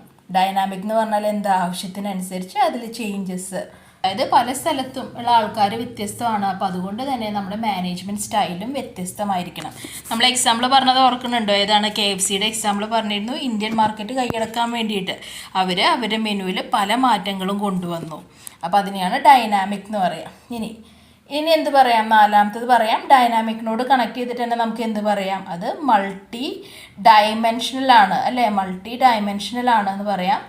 മൾട്ടി ഡയമെൻഷണൽ എന്ന് പറഞ്ഞാൽ എന്താ, മാനേജ്മെൻറ്റിൽ പല കാര്യങ്ങളും വരുന്നുണ്ട്. എന്തൊക്കെയാണ്, മാനേജ്മെൻറ്റ് ഓഫ് വർക്ക് ഉണ്ട്, മാനേജ്മെൻറ്റ് ഓഫ് പീപ്പിൾ ഉണ്ട്, അതുപോലെ തന്നെ മാനേജ്മെൻറ്റ് ഓഫ് ഓപ്പറേഷൻസും ഉണ്ട് അല്ലേ. പലതരത്തിലുള്ള വർക്ക് ഉണ്ട്, അത് ഒന്നിച്ചു കൊണ്ടുപോകണം. ഇനി പല വർക്കും ചെയ്യാൻ പല ആൾക്കാരും ഉണ്ട്, പീപ്പിളുണ്ട്. അപ്പോൾ അതിൽ മാനേജ്മെൻറ്റ് ഓഫ് പീപ്പിൾ വരുന്നുണ്ട്. പിന്നെ എന്താണ്, ഒരു ബിസിനസ്സിൽ നിന്ന് പല ഓപ്പറേഷൻസ് ഉണ്ടാവും, പല കാര്യങ്ങളും നടക്കുന്നുണ്ടാവും. അപ്പോൾ എല്ലാ ആക്ടിവിറ്റീസിനെയും ഒരുമിച്ച് കൊണ്ടുപോയിട്ട് അത് ഗോളിലേക്ക് എത്തിക്കുക, അതും ആരുടെ ഡ്യൂട്ടിയാണ്, മാനേജറുടെ ഡ്യൂട്ടിയാണ്. ഓക്കെ, അപ്പം മൾട്ടി ഡയമെൻഷനൽ നമ്മളത് പറഞ്ഞു. ഇനി എന്താണ്, അഞ്ചാമത്തെ നമുക്ക് പറയാം, അതൊരു കണ്ടിന്യൂസ് പ്രോസസ്സാണ് അല്ലേ. മാനേജ്മെൻറ്റ് ഒരിക്കലും എന്താണ് പറയുക, ഒരു എൻഡില്ല. Planning, organising, staffing, directing, controlling, ഇതൊക്കെ ഏതിൽ വരുന്നതാണ്, മാനേജ്മെൻറ്റിൽ വരുന്നതാണ്. അപ്പോൾ അതുകൊണ്ട് തന്നെ മാനേജ്മെൻറ്റ് എന്താണ്, ഒരു സർക്കുലാർ പ്രോസസ്സ് അല്ലെങ്കിൽ നെവർ എൻഡിങ് പ്രോസസ്സാണെന്ന് നമുക്ക് പറയാം. ഓക്കെ, അപ്പോൾ അത് ഒരു കണ്ടിന്യൂസ് പ്രോസസ്സാണെന്ന് നമ്മൾ പറഞ്ഞു. ഇനി അടുത്തത് എന്താ, ഒരു സർക്കിളായിട്ട് അതങ്ങനെ നടന്നുകൊണ്ടേ ഇരിക്കുന്നു എന്ന് പറഞ്ഞു. ഇപ്പോൾ പ്ലാൻ ചെയ്യാനാണെങ്കിലും ഓർഗനൈസ് ചെയ്യാനാണെങ്കിലും അല്ലെങ്കിൽ ഡയറക്റ്റ് ചെയ്യാനാണെങ്കിലും കൺട്രോൾ ചെയ്യാനാണെങ്കിലും ഒക്കെ നമുക്ക് ആവശ്യമുണ്ട്, ഒരു ആൾക്കാരെ ആവശ്യമുണ്ട്, പീപ്പിളിന് ആവശ്യമുണ്ട്. അപ്പോൾ അവരുടെയൊക്കെ ഒരുമിച്ചുള്ള ആക്ടിവിറ്റി, അതായത് management is A group activity. Management ഒരു ഗ്രൂപ്പ് ആക്ടിവിറ്റിയാണ്, ഒരാൾ ഒറ്റയ്ക്ക് ചെയ്യുന്നതല്ല. ആ ഒരു ഓർഗനൈസേഷനിൽ വർക്ക് ചെയ്യുന്ന എല്ലാവരും കൂടിയിട്ടാണ് അവിടുത്തെ മാനേജ്മെൻറ്റ് ചെയ്യുന്നത്. അപ്പോൾ മാനേജ്മെൻറ്റ് ഒരു ഗ്രൂപ്പ് ആക്ടിവിറ്റിയാണ്. അവസാനത്തെ എന്താണ്, നമുക്ക് മാനേജ്മെൻറ്റ് ഇപ്പോൾ നമ്മൾ പല കാര്യങ്ങളും കൺട്രോൾ ചെയ്യുന്നുണ്ട്, അതൊക്കെ നമുക്ക് കാണാനോ തൊടാനോ സാധിക്കുന്നുണ്ടോ? ഇല്ല. അപ്പോൾ last but not the least നമുക്ക് എന്ത് പറയാം, അതൊരു ഇൻടാഞ്ചിബിൾ മാനേജ്മെൻറ്റ് ഇൻടാഞ്ചിബിൾ ആണ്. ഇൻടാഞ്ചിബിൾ എന്ന് പറഞ്ഞാൽ എന്താ, we cannot see or touch management അല്ലേ. ആ കാര്യങ്ങളൊന്നും നമുക്ക് കാണാനോ തൊടാനോ കഴിയില്ല. കസ്റ്റമർ സാറ്റിസ്ഫാക്ഷൻ തൊടാൻ പറ്റുന്നുണ്ടോ? സാറ്റിസ്ഫാക്ഷൻ അല്ലെങ്കിൽ സംതൃപ്തി നമുക്ക് തൊടാൻ പറ്റുന്നുണ്ടോ? ഇല്ല. അപ്പോൾ അതൊക്കെ എന്താണ്, ഇൻടാഞ്ചിബിൾ ആണ്. ഓക്കെ, ഇതാണ് ഇപ്പോൾ നമ്മൾ പറഞ്ഞത് ക്യാരക്ടറിസ്റ്റിക്സ് ഓഫ് മാനേജ്മെൻ്റ് ആണ്. ഇനി പറയാൻ പോകുന്നത് ഒബ്ജക്റ്റീവ്സ് ഓഫ് മാനേജ്മെൻ്റ് ആണ്. എന്തിനു വേണ്ടിയിട്ടാണ് നമ്മൾ മാനേജ്മെൻറ്റ് ചെയ്യുന്നത്, അതാണ് ഇനി നമ്മൾ നോക്കാൻ പോകുന്നത്. ഓക്കെ, ഒരുവിധം പോയിൻറ്റ്സൊക്കെ നമ്മൾ ക്യാരക്ടറിസ്റ്റിക്സിൽ പറഞ്ഞിട്ടുള്ള കാര്യങ്ങളൊക്കെ തന്നെയാണ്, നമുക്ക് നോക്കാം. ഓക്കെ, ഇനി ഒബ്ജക്റ്റീവ് എന്ന് പറഞ്ഞാൽ എന്താ, നമുക്ക് ആദ്യം അത് നോക്കാം. Objectives are the ends. Objective എന്ന് പറഞ്ഞാൽ എന്താ, നമുക്കിപ്പോൾ എത്തിച്ചേരേണ്ട ഒരു 5 lakh ആണ് പ്രോഫിറ്റ് എന്ന് വിചാരിക്കുക. ഓക്കെ, ഈ വർഷം നമ്മൾ അറ്റൈൻ ചെയ്യേണ്ടത് 5 lakh ആണ്. അപ്പോൾ അതിനെയാണ് നമ്മൾ എന്ത് പറയുക, അതിനെയാണ് നമ്മൾ ഒബ്ജക്റ്റീവ് എന്ന് പറയുക. നമ്മുടെ എയിം എന്താണോ അത് നമ്മൾ ഫിക്സ് ചെയ്ത് കഴിഞ്ഞു. ഇനി എന്താ പറയുന്നത്, towards which activities are directed. നമുക്കറിയാം പല ഡിപ്പാർട്ട്മെൻറ്റുകളുണ്ട്, അവരുടേതായിട്ടുള്ള ഫംഗ്ഷൻ ചെയ്യുന്നുണ്ടാവും. പർച്ചേസ് ഡിപ്പാർട്ട്മെൻറ്റ് അവരുടെ വർക്ക് ചെയ്യുന്നുണ്ടാവും, സെയിൽസ് അവരുടെ വർക്ക് ചെയ്യുന്നുണ്ടാവും, അഡ്മിൻ ഡിപ്പാർട്ട്മെൻറ്റ് അവരുടെ വർക്ക് ചെയ്യുന്നുണ്ടാവും. പക്ഷേ ഇവരെല്ലാവരും കൂടി ഒരുമിച്ച് എന്തിനു വേണ്ടിയിട്ടാണ് വർക്ക് ചെയ്യുന്നത്, ഈ ഒരു കോമൺ ഒബ്ജക്റ്റീവ്, അതായത് 5 ലക്ഷം എന്നുള്ളൊരു സെയിൽസ് അറ്റൈൻ ചെയ്യാൻ വേണ്ടിയിട്ടാണ് എല്ലാ ഡിപ്പാർട്ട്മെൻറ്റും വർക്ക് ചെയ്യുന്നത്. Okay, and standards against which actual performance is assessed. നമ്മൾ പറഞ്ഞു എന്ത് നമ്മൾ ഫിക്സ് ചെയ്തു, 5 ലക്ഷമാണ് നമുക്ക് ഈ കൊല്ലം സെയിൽസ് വേണ്ടത്. അപ്പോൾ എന്താണ്, നമ്മുടെ ടാർഗറ്റ് നമ്മൾ ഫിക്സ് ചെയ്തു അല്ലേ. ഈ വർഷം 2023 എനിക്ക് 5 lakh പ്രോഫിറ്റ് വേണമെന്ന് നമ്മൾ ഫിക്സ് ചെയ്തു. പക്ഷേ 2023 അവസാനമായപ്പോൾ അല്ലെങ്കിൽ ഡിസംബർ ആയിട്ട് നമ്മൾ നോക്കുമ്പോൾ എന്താണ്, ചിലപ്പോൾ നമ്മൾ 5 lakh അറ്റൈൻ ചെയ്തിട്ടുണ്ടാവും. അതായത് ഈ ഒരു 5 lakhനെയാണ് നമ്മൾ എന്തായിട്ട് വെക്കുന്നത്, അതിനെയാണ് നമ്മൾ സ്റ്റാൻഡേർഡായിട്ട് വെക്കുന്നത്. ഓക്കെ അല്ലേ. നമുക്ക് ഈ വർഷം നമ്മൾ 2023 ജാനുവരിയിൽ പറയുകയാണ്, ഈ കൊല്ലം നമ്മൾ അറ്റൈൻ ചെയ്യേണ്ടത് 5 ലക്ഷം സെയിൽസാണ്. അപ്പോൾ 5 ലക്ഷം സെയിൽസ് നമുക്ക് കിട്ടുമോ കിട്ടില്ല എന്നുള്ളത് നമുക്കറിയില്ല. പക്ഷെ നമ്മുടെ എയിം അല്ലെങ്കിൽ ഒബ്ജക്റ്റീവ് എന്താണ്, ഒബ്ജക്റ്റീവ് എന്ന് പറയുന്നത് ഈ 5 ലക്ഷമാണ്. ഓക്കെ, അപ്പോൾ ഡിസംബർ 31 കഴിഞ്ഞപ്പോൾ നമ്മൾ എന്താണ്, നമ്മൾ വീണ്ടും എല്ലാവരും കൂടി ഇരുന്നിട്ട് നമ്മൾ അനലൈസ് ചെയ്യാണ്, നമ്മൾക്ക് 5 ലക്ഷം സെയിൽസ് ഉണ്ടാക്കാൻ പറ്റിയോ. ചിലപ്പോൾ നമ്മൾ ഉണ്ടാക്കിയിട്ടുണ്ടാവും. അങ്ങനെയാണെങ്കിൽ നമുക്ക് എന്ത് പറയാം, 5 ലക്ഷമായിരുന്നു നമ്മൾ ഉറപ്പിച്ച സ്റ്റാൻഡേർഡ് അല്ലെങ്കിൽ ഒബ്ജക്റ്റീവ് അല്ലേ. സ്റ്റാൻഡേർഡ് 5 ലക്ഷമായിരുന്നു, ആ 5 ലക്ഷവും നമുക്ക് കിട്ടി. അങ്ങനെയാണെങ്കിൽ നമ്മൾ ഒബ്ജക്റ്റീവ്സ് മീറ്റ് ചെയ്തിട്ടുണ്ട്, നമ്മുടെ എയിം മീറ്റ് ചെയ്തിട്ടുണ്ട്. പക്ഷെ ചിലപ്പോൾ നമുക്ക് 4 ലക്ഷമേ സെയിൽസ് ഉണ്ടാക്കാൻ പറ്റിയിട്ടുണ്ടാവുള്ളൂ അല്ലേ. അപ്പോൾ ഈ 5 ലക്ഷം എന്ന് വെച്ച് സ്റ്റാൻഡേർഡിനെ കമ്പയർ ചെയ്ത് നോക്കുമ്പോൾ നമ്മുടെ ഒബ്ജക്റ്റീവ് നമുക്ക് കിട്ടിയിട്ടില്ല. നമ്മൾ ആ ഒരു സ്റ്റാൻഡേർഡിനേക്കാളും താഴെയാണ് നിൽക്കുന്നതെന്ന് പറയാം.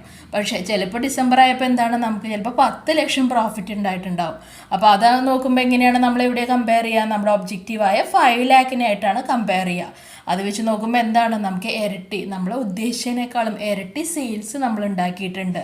അപ്പോൾ നമ്മൾ ഒബ്ജക്റ്റീവ് അറ്റൈൻ ചെയ്യല്ല, അതിൻ്റെ അപ്പുറത്ത് നമ്മൾ പോയിട്ടുണ്ട് എന്ന് പറയാം. ഓക്കെ, അപ്പോൾ ഇതിൽ ഇത്രേ പറയുന്നുള്ളൂ. ഒബ്ജക്റ്റീവ് എന്ന് പറഞ്ഞാൽ നമ്മുടെ എൻഡ് റിസൾട്ടിനെയാണ് നമ്മൾ ഒബ്ജക്റ്റീവ് എന്ന് പറയുക. എല്ലാ ആക്ടിവിറ്റീസും ഡയറക്റ്റ് ചെയ്യുന്നത് ആ ഒരു ഒബ്ജക്റ്റീവിലേക്കാണ്. ഈ ഒബ്ജക്റ്റീവ് തന്നെയാണ് വർഷാവസാനം നമുക്ക് കമ്പാരിസണിന് വേണ്ടിയിട്ടുള്ള ഒരു സ്റ്റാൻഡേർഡായിട്ട് നിൽക്കുന്നതും. ഓക്കെ, ഇനി ഒബ്ജക്റ്റീവ്സ് ഓഫ് മാനേജ്മെൻറ്റ് കൊടുക്കുന്നുണ്ട്.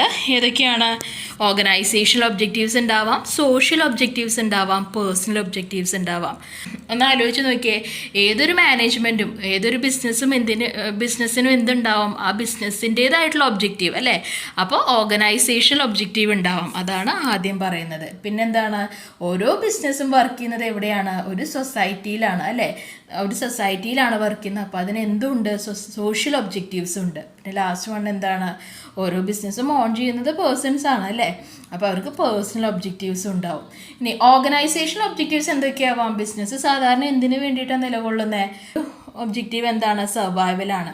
ഇനി ഓക്കെ, അപ്പോൾ എന്ത് പറയാം നമുക്ക്, അപ്പോൾ ആദ്യം ഒരു ബിസിനസ് വന്നാൽ അതിന് സർവൈവ് ചെയ്യാൻ പറ്റണം, ഈ ഒരു മാർക്കറ്റിൽ അതിന് നിലനിൽക്കാൻ പറ്റണം.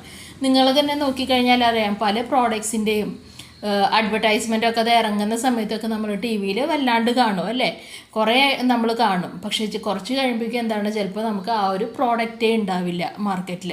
അതെന്തുകൊണ്ടാണ്, അത് ഇപ്പോഴത്തെ മാർക്കറ്റ് കണ്ടീഷനിൽ അല്ലെങ്കിൽ ആ കോമ്പറ്റീഷൻ കാരണം ആ ഒരു പ്രോഡക്റ്റിന് നമ്മുടെ മാർക്കറ്റിൽ പിടിച്ചു നിൽക്കാൻ പറ്റിയിട്ടില്ല. അപ്പോൾ അതുകൊണ്ട് തന്നെയാണ് ഏതൊരു ബിസിനസ് സ്റ്റാർട്ട് ചെയ്യുമ്പോഴും അതിൻ്റെ ഫസ്റ്റ് അല്ലെങ്കിൽ ഏറ്റവും ഇമ്പോർട്ടൻ്റ് ആയിട്ടുള്ള ഒബ്ജക്റ്റീവ് എന്ന് പറഞ്ഞാൽ എന്താണ്, അതിന് ആ മാർക്കറ്റിൽ ത്രൈവ് ചെയ്ത് പോകാൻ അല്ലെങ്കിൽ നിലനിന്ന് പോകാൻ പറ്റണം, സർവൈവ് ചെയ്യാൻ പറ്റണം. രണ്ടാമത്തേന്ന് പറയുന്നത് എന്താ, പ്രോഫിറ്റ് എന്ന് പറഞ്ഞാൽ നിങ്ങൾക്ക് എല്ലാവർക്കും അറിയാം, ഏതൊരു ബിസിനസ്സും വർക്ക് ചെയ്യുന്ന എന്തിനു വേണ്ടിയിട്ടാണ്, ലാഭം ഉണ്ടാക്കാൻ വേണ്ടിയാണ്. മൂന്നാമത്തെ എന്താണ്, പ്രോഫിറ്റൊക്കെ നമുക്ക് കിട്ടിക്കഴിഞ്ഞു, അത്യാവശ്യം എല്ലാ കൊല്ലവും നമുക്ക് പ്രോഫിറ്റ് കിട്ടുന്നുണ്ട്. അപ്പോൾ ഇനി അടുത്ത നമ്മൾ എന്താ ആലോചിക്കുക, ഇപ്പം നമുക്ക് ആകെ ഒരു കമ്പനിയേ ഉള്ളൂ, അതൊരു 2 കമ്പനി ആക്കണോ അല്ലെങ്കിൽ ഒരു 5 കമ്പനി ആക്കണോ അല്ലേ. ഇപ്പോൾ നിങ്ങൾക്ക് തന്നെ അറിയുന്ന പല കടകളുണ്ടാവും അല്ലേ, ഇപ്പോൾ ബേക്കറി എടുക്കാം നമുക്ക് എക്സാമ്പിൾ. അപ്പോൾ ആ ബേക്കറിയുടെ തന്നെ ബ്രാഞ്ചസ് പല സ്ഥലത്തും ഉണ്ടാവും. ഇപ്പോൾ എറണാകുളത്തൊക്കെ ആണെങ്കിൽ നവ്യ ബേക്കേഴ്സ് അല്ലേ, അതിൻ്റെ കുഞ്ഞു ബ്രാഞ്ചസ് എല്ലായിടത്തും ഉണ്ട്. അപ്പോൾ ആദ്യം ആ ബിസിനസ് ഒന്ന് സർവൈവ് ചെയ്ത് കഴിഞ്ഞാൽ, അതിന് പ്രോഫിറ്റ് ഉണ്ടാക്കി കഴിഞ്ഞാൽ പിന്നെ അവരെന്താ നോക്കുക, ആ ഒരു പ്രോഫിറ്റ് കൂട്ടുക, അവരുടെ മാർക്കറ്റ് കൂട്ടുക. അപ്പോൾ അതിൻ്റെ ഗ്രോത്തിനാണ് പിന്നെ ഇമ്പോർട്ടൻസ് കൊടുക്കുന്നത്. ഓക്കെ, എല്ലാതും പഠിക്കണമെന്നില്ല, ഞാൻ ഈ പറയുന്ന അല്ലെങ്കിൽ മാർക്ക് ചെയ്യുന്ന കാര്യങ്ങൾ മാത്രം പഠിച്ചാലും മതി, മുഴുവൻ പഠിക്കാൻ ബുദ്ധിമുട്ടുള്ളവർക്ക്. ഓക്കെ, ഓർഗനൈസേഷണൽ ഒബ്ജക്റ്റീവ്സിൽ എന്താ പറയുന്നത്, securing maximum result with minimum efforts and resources is organisational objective. നമുക്ക് ഏറ്റവും കൂടുതൽ റിസൾട്ട് ഉണ്ടാകുക, അപ്പോൾ ഞാൻ പറഞ്ഞു 5 ലക്ഷം പ്രോഫിറ്റിൻ്റെ എക്സാമ്പിൾ പറഞ്ഞു, ആ 5 ലക്ഷം പ്രോഫിറ്റിലേക്ക് എത്താൻ വേണ്ടിയിട്ട് ഏറ്റവും കുറവ് കോസ്റ്റ് അല്ലേ, കോസ്റ്റ് കുറയണം, അതുപോലെ തന്നെ അതിൻ്റെ എഫേർട്ടും അതിന് വേണ്ടിയിട്ട് നമ്മളുടെ പരിശ്രമവും കുറയണം. അപ്പോൾ ഏറ്റവും കൂടുതൽ റിസൾട്ട് ഉണ്ടാക്കുക എന്നുള്ളതാണ് ഏതൊരു ഓർഗനൈസേഷൻ്റെയും ഒബ്ജക്റ്റീവ്. ഓക്കെ, അപ്പോൾ ഈ ഒബ്ജക്റ്റീവ്സിനെ നമുക്ക് 3ആയി ക്ലാസിഫൈ ചെയ്യാം. ഏതൊക്കെയാണ്, സർവൈവൽ ഉണ്ട്, പ്രോഫിറ്റ് ഉണ്ട്, ഗ്രോത്ത് ഉണ്ട്. In order to survive an organisation must earn enough revenue to cover its cost അല്ലേ. ഇപ്പോൾ ജസ്റ്റ് ഒരു എക്സാമ്പിൾ പറയാം, ഒരു പ്രോഡക്റ്റ് ഉണ്ടാക്കാൻ നിങ്ങൾക്ക് 1000 രൂപ ചിലവായി അല്ലേ, 1000 രൂപ ചിലവായിട്ടുണ്ട്. ആ ഒരു പ്രോഡക്റ്റ് വിൽക്കുമ്പോൾ നിങ്ങൾക്ക് മിനിമം എന്ത് വേണം, മിനിമം ഒരു 1000 രൂപയോ അല്ലേ, 1000 രൂപയെങ്കിലും കിട്ടിയാൽ നിങ്ങൾക്ക് എന്ത് പറയാൻ പറ്റുള്ളൂ, അതിൻ്റെ കോസ്റ്റ് മുഴുവൻ കവറായിട്ടുണ്ട്, ആ പ്രോഡക്റ്റ് ഉണ്ടാക്കാനുള്ള അതിൻ്റെ ചിലവ് മുഴുവൻ കവറായിട്ടുണ്ട് എന്ന് പറയാം. ഈ ഒരു ഇതിൽ എന്തില്ല, ഈ ഒരു ഇതിൽ പ്രോഫിറ്റ് എന്ന് പറയുന്ന സാധനമില്ല, പക്ഷെ നമ്മുടെ കോസ്റ്റ് ഫുള്ള് കവറായി പോയിട്ടുണ്ട്. അപ്പോൾ ആ ഒരു കോസ്റ്റെങ്കിലും കവർ ചെയ്താൽ മാത്രമേ നമുക്ക് സർവൈവ് ചെയ്യാൻ പറ്റുള്ളൂ എന്നാണ് പറയുന്നത്. ഓക്കെ, അടുത്ത് പറയുന്നത് എന്താ, പ്രോഫിറ്റാണ്. More than mere survival management should see that organisation makes profit. Okay, അപ്പോൾ ഇതിൽ നിങ്ങൾ ഇത് എഴുതിയാൽ മതി, profit is very much needed for the survival, growth and expansion of business. അപ്പോൾ നിങ്ങൾക്ക് സർവൈവ് ചെയ്യണമെങ്കിലും ഗ്രോ ചെയ്യണമെങ്കിലും അല്ലെങ്കിൽ ബിസിനസ് എക്സ്പാൻഡ് ചെയ്യണമെങ്കിലും എന്ത് വേണമെന്നാണ് പറയുന്നത്, പ്രോഫിറ്റ് വേണം. അതായത് 1000 രൂപ ചിലവായ 1000 രൂപ കിട്ടിയാൽ പോരാ, അതിനേക്കാളും കൂടുതൽ നമുക്ക് കിട്ടണം. ഇനി അടുത്ത് വരുന്നത് എന്താ, ഗ്രോത്ത് ആണ്. Business must grow and expand to survive in the long റണ്ണിൽ നിലനിന്ന് പോകണമെന്നുണ്ടെങ്കിൽ, ലോങ് റൺ എന്ന് പറഞ്ഞാൽ എന്താ, വർഷങ്ങളോളം ആ ബിസിനസ് നിലനിന്ന് പോകണമെന്നുണ്ടെങ്കിൽ എന്താണ്, ആ ബിസിനസ് എക്സ്പാൻഡ് ചെയ്യണം. അല്ലാണ്ട് തുടങ്ങുമ്പോൾ നിങ്ങൾ 100 യൂണിറ്റാണ് നിങ്ങൾ വിൽപ്പന നടത്തിയിരുന്നത്, 5 കൊല്ലം കഴിഞ്ഞിട്ടും നിങ്ങൾ 100 യൂണിറ്റ് തന്നെ വിൽപ്പന നടത്തുന്നുള്ളൂ. നിങ്ങളുടെ ബിസിനസ്സിന് അപ്പോൾ എന്തില്ല, യാതൊരു ഗ്രോത്തോ ഡെവലപ്മെൻറ്റോ ഒന്നുമില്ല. അപ്പോൾ അങ്ങനെ ആവരുത്, ബിസിനസ് ഗ്രോ ചെയ്യണം എന്നാണ് പറയുന്നത്. ഓക്കെ, അതിൻ്റെ ഇൻഡിക്കേറ്റേഴ്സ് ഏതൊക്കെയാണെന്ന് കൊടുത്തിട്ടുണ്ട്, 2-3 എണ്ണം പഠിച്ചു വയ്ക്കുക. സെയിൽസ് വോളിയം അല്ലേ, തുടങ്ങുമ്പോൾ 100 യൂണിറ്റാണ് വിറ്റിരുന്നത് 2 കൊല്ലം കഴിഞ്ഞപ്പോഴേക്കും അത് 1000 യൂണിറ്റിലേക്ക് എത്തി. അപ്പോൾ എന്താണ്, സെയിൽസ് വോളിയം കൂടുന്നുണ്ട്. നമ്പർ ഓഫ് എംപ്ലോയീസ് 5 എംപ്ലോയീസിൽ തുടങ്ങിയത് ഇപ്പോൾ 50 എംപ്ലോയീസ് ഉണ്ട്. അപ്പോഴും എന്ത് തന്നെയാണ് അത് കാണിക്കുന്നത്, നിങ്ങളുടെ ഡിമാൻഡ് കൂടുന്നുണ്ട്. അതുകൊണ്ടാണ് അതിനനുസരിച്ച് നിങ്ങൾ എംപ്ലോയീസിനെ കൂട്ടിയിട്ടുള്ളത്. ഓക്കെ, അപ്പോൾ അതിൽ നിന്നൊക്കെ എന്ത് മനസ്സിലാക്കാം, നമുക്ക് നമ്മുടെ ബിസിനസ് ഗ്രോ ചെയ്യുന്നുണ്ട് എന്ന് മനസ്സിലാക്കാം. നെക്സ്റ്റ് പറയുന്നത് എന്താ, സോഷ്യൽ ഒബ്ജക്റ്റീവ്സ് ആണ്. It deal with the commitment of an organisation to a society. അല്ലേ, ഒരു സൊസൈറ്റിയിലാണ് ഏതൊരു ബിസിനസ്സും വർക്ക് ചെയ്യുന്നത്. അപ്പോൾ അതുകൊണ്ട് തന്നെ അത് നിലനിൽക്കുന്ന സൊസൈറ്റിയോട് അതിന് ചില എന്തുണ്ട്, കടമകളുണ്ട്. ഓക്കെ, എൻവയോൺമെൻറ്റൽ ഫ്രണ്ട്ലി പ്രൊഡക്ഷൻ, അല്ലേ, പരിസ്ഥിതി മലിനീകരിക്കാതെ ഏറ്റവും നല്ല രീതിയിലുള്ള പ്രൊഡക്ഷൻ ആയിരിക്കണം. Giving employment to disadvantage section of the society, അവിടെ അടുത്തുള്ളവർക്ക് ജോലി കൊടുക്കുക, അല്ലെങ്കിൽ എന്താണ്, പിന്നോക്കം നിൽക്കുന്ന വിഭാഗങ്ങൾക്ക് ജോലി കൊടുക്കുക. Providing immunities like school, hospital etcetera, അവിടെ അടുത്ത് തന്നെ സ്കൂൾസും ഹോസ്പിറ്റൽസും ഒക്കെ സെറ്റപ്പ് ചെയ്യുക. അതാണ് സൊസൈറ്റൽ ഒബ്ജക്റ്റീവ്സിൽ വരുന്നത്. നമ്മൾ സാമൂഹിക പ്രതിബദ്ധത എന്നൊക്കെ പറയില്ലേ, പല ബിസിനസ്സുകാരും എന്താണ്, സ്കൂളും ഹോസ്പിറ്റലും ഒക്കെ തുടങ്ങും. അല്ലേ, ഇപ്പോൾ ഈ ടീ പ്ലാന്റേഷൻ്റെ അടുത്തുള്ള ആൾക്കാരൊക്കെ ആണെങ്കിൽ ആ പ്ലാന്റേഷൻ്റെ മുതലാളികൾ തന്നെ എന്താണ്, അവിടെ വർക്ക് ചെയ്യുന്ന ആൾക്കാരുടെ തൊഴിലാളികളുടെ മക്കൾക്ക് വേണ്ടിയിട്ട് സ്കൂളും അതുപോലെ തന്നെ ഹോസ്പിറ്റൽ ഫെസിലിറ്റീസും ഒക്കെ കൊടുക്കുന്നുണ്ടാവും. അപ്പോൾ അതാണ് സോഷ്യൽ ഒബ്ജക്റ്റീവ്സിൽ വരുന്നത്. നെക്സ്റ്റ് വരുന്ന പേഴ്സണൽ ഒബ്ജക്റ്റീവ്സ് ആണ്. പേഴ്സണൽ ഒബ്ജക്റ്റീവ്സിൽ എന്താ പറയുന്നത്, ഒരു ഓർഗനൈസേഷനിൽ, അല്ലെങ്കിൽ നമുക്കൊരു എക്സാമ്പിൾ എടുത്ത് നിങ്ങളുടെ ക്ലാസ് എടുക്കുക. നിങ്ങളുടെ ക്ലാസ്സിൽ തന്നെ നിങ്ങളുടെ അപ്പുറത്തിരിക്കുന്ന ആൾക്കാർക്ക് നിങ്ങളുടെ അതേ പേഴ്സണാലിറ്റി ആണോ, അല്ല, അയാൾ വേറൊരു മനുഷ്യനാണ്, നിങ്ങൾ വേറൊരു മനുഷ്യനാണ്, നിങ്ങൾക്ക് വേറെ വേറെ ഒബ്ജക്റ്റീവ്സ് ആണ് ഉള്ളത്. അപ്പോൾ അതുപോലെ തന്നെ ഒരു ബിസിനസ്സിൽ ഇപ്പം നമ്മളൊരു ജോലിക്ക് പോകുന്നുണ്ടെങ്കിൽ നമുക്ക് നമ്മുടേതായിട്ടുള്ള ഒബ്ജക്റ്റീവ്സ് ഉണ്ട്. അല്ലേ, നമുക്ക് ശമ്പളം കൂടുതൽ വേണം, അല്ലെങ്കിൽ നിങ്ങൾക്ക് മാനേജറിയൽ പൊസിഷനിൽ എത്തണം. അല്ലേ, ഒബ്ജക്റ്റീവ്സ്, അതായത് ഓരോ ഇൻഡിവിജ്വൽ ഒബ്ജക്റ്റീവ്സും അതുപോലെ തന്നെ ബിസിനസ്സിൻ്റെ ഒബ്ജക്റ്റീവ്സും ഒരു ഹാർമണിയിൽ പോകണം എന്നാണ് പറയുന്നത്. Okay, management must reconcile personal goal with organisational objective to have harmony in the organisation. അല്ലേ, ഓരോരുത്തരുടെയും ആവശ്യം എന്താണ് അത് കണ്ടറിഞ്ഞുകൊണ്ട് മാനേജ്മെൻറ്റിന് പ്രവർത്തിക്കാൻ സാധിക്കണം എന്നാണ് പറയുന്നത്. ഓക്കെ, അപ്പോൾ ഇത്രയാണ് വരുന്നത്. 3 ഒബ്ജക്റ്റീവ്സ് ഉണ്ട്, ഓർഗനൈസേഷനിലുണ്ട്, പേഴ്സണലുണ്ട്, അതുപോലെ തന്നെ സൊസൈറ്റൽ ഒബ്ജക്റ്റീവ്സും ഉണ്ട്. നെക്സ്റ്റ് വരുന്നത് നീഡ് അല്ലെങ്കിൽ importance or significance of management ആണ്. ഇപ്പോൾ പറഞ്ഞ ഈ ക്യാരക്ടറിസ്റ്റിക്സിൽ പറഞ്ഞിട്ടുള്ള പോയിന്റ്സ് ഒക്കെ തന്നെയാണ് ഇതിലും വരുന്നത്, നീഡ് അല്ലെങ്കിൽ ഇമ്പോർട്ടൻസിലും വരുന്നത്. നമ്മൾ പറഞ്ഞു ക്യാരക്ടറിസ്റ്റിക്സിൽ ഫസ്റ്റ് എന്താ പറഞ്ഞത്, ഗോൾ ഓറിയൻറ്റഡ് ആണ്. അല്ലേ, ഗോൾ ഓറിയൻറ്റഡ് ആണെന്ന് പറഞ്ഞു, അത് തന്നെയാണ് ഇവിടെയും കൊടുത്തിട്ടുള്ളത്. Helps in achieving group goals. Management integrate the objectives of individual with organisation goal. അപ്പോൾ ഇൻഡിവിജ്വൽ ഗോൾസ് എന്താണെന്ന് മനസ്സിലാക്കിയിട്ട് അത് ആ ഒരു ഗോൾസിന് നമ്മൾ എന്ത് അറ്റൈൻ ചെയ്യാൻ ഹെൽപ്പ് ചെയ്യണം, ഓർഗനൈസേഷൻ ഗോൾസ് അച്ചീവ് ചെയ്യാൻ വേണ്ടിയിട്ട് ഡയറക്റ്റ് ചെയ്യണം എന്നാണ് പറയുന്നത്. ഇനി ഇൻക്രീസസ് എഫിഷ്യൻസി. ഇൻക്രീസസ് എഫിഷ്യൻസിയിൽ എന്താ പറയുന്നത്, by achieving goals with reduce cost, improve productivity and minimum resources, management increases efficiency. ഒരു ഗോൾ 5000 യൂണിറ്റ് പ്രൊഡ്യൂസ് ചെയ്യാന്നുള്ളതാണെങ്കിൽ ഏറ്റവും മിനിമം കോസ്റ്റിൽ ഏറ്റവും എഫിഷ്യൻ്റ് ആയിട്ട് അത് പ്രൊഡ്യൂസ് ചെയ്യുന്നത് എങ്ങനെയെന്ന് മാനേജ്മെൻറ്റിലൂടെ നമുക്ക് മനസ്സിലാവും. അല്ലേ, അപ്പോൾ അതുകൊണ്ട് തന്നെ നമുക്ക് എന്ത് പറയാം, it increases efficiency by reducing the cost and improving productivity എന്ന് പറയാം. ഓക്കെ, ഇനി 3ാമത്തെ പോയിന്റ് എന്താ, management creates a dynamic environment. അതിലെന്താ പറയുന്നത്, all organisations function in an environment which is fast changing. Effective management helps reduce employees resistance to change. അറിയാം, എല്ലാ ഓർഗനൈസേഷനും എന്തിനു വേണ്ടി എവിടെയാണ് നമുക്കറിയാം, നമ്മുടെ ചുറ്റുമുള്ള ലോകം എന്ന് പറഞ്ഞാൽ എന്താ, ഇറ്റ് ഈസ് ഫാസ്റ്റ് ചേഞ്ചിങ്, അതിങ്ങനെ മാറിക്കൊണ്ടേ ഇരിക്കുന്നു. അപ്പോൾ effective management reduce employees resistance to changes. പണ്ടൊക്കെ കമ്പ്യൂട്ടർ കൊണ്ടുവരുന്ന സമയത്ത് കമ്പ്യൂട്ടർ കൊണ്ടുവന്നു കഴിഞ്ഞാൽ ജോലി സാധ്യതകൾ കുറയും എന്ന് പറഞ്ഞിട്ട് സമരമൊക്കെ ഉണ്ടായിരുന്നു. പക്ഷേ അത് കറക്റ്റായിട്ട് കമ്മ്യൂണിക്കേറ്റ് ചെയ്ത് കഴിഞ്ഞപ്പോൾ എന്താണ്, ഇപ്പോൾ നമ്മൾ കമ്പ്യൂട്ടേഴ്സ് യൂസ് ചെയ്യുന്നുണ്ട്. അപ്പോൾ അതാണ് പറയുന്നത്, മാനേജ്മെൻറ്റിന് പെർസ്വേഡ് ചെയ്യാൻ കഴിയണം, പറഞ്ഞ് മനസ്സിലാക്കാൻ കഴിയണം. ഒരു മാറ്റം കൊണ്ടുവരുന്നുണ്ടെങ്കിൽ അത് എംപ്ലോയീസിനും കൂടി ബെനിഫിഷ്യലാണ്, അവർക്കും അതിൻ്റെ എന്താ പറയുക ഗുണം കിട്ടുമെന്നുള്ളത് പറഞ്ഞ് മനസ്സിലാക്കാൻ കഴിയണം എന്നാണ് പറയുന്നത്. ഓക്കെ, ഇനി management helps in achieving personal objective. നമ്മളൊരു ജോലിക്ക് പോകുന്നത് എന്തിനാണ്? ബിസിനസ് നന്നാക്കാൻ വേണ്ടിയിട്ടാണോ? അല്ല, നമുക്ക് ശമ്പളം കിട്ടണം അല്ലേ?